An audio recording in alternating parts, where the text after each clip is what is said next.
తల్లి కోడి పిల్లనొచ్చి తన్నుకెళ్ళే గద్ద లెక్క ఎత్తుకెళ్ళినోడు నన్ను పెంచలేదు మనిషి లెక్క సెడ్డాదారుల్లో నేను ఎల్లినాక సెంపదెబ్బ కొట్టేసి మార్చే తల్లి లేక ఎట్టా పడితేను అట్ట బతికినానే ఇప్పుడిట్టా వస్తేను తలుపు ముయ్యబోకే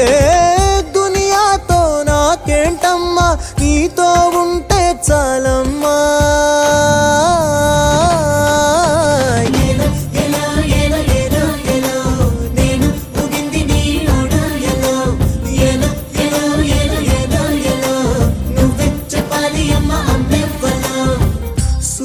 సువాలమ్మా ఎట్ట చెప్పేదమ్మా నువ్వే గీసిందమ్మా మాట్లాడే ఈ బొమ్మ నా తలపై సయ్యే పెట్టి నీ కడుపుల పేగును అడుగు మన ఇద్దరి నడు మన ముడిగేందో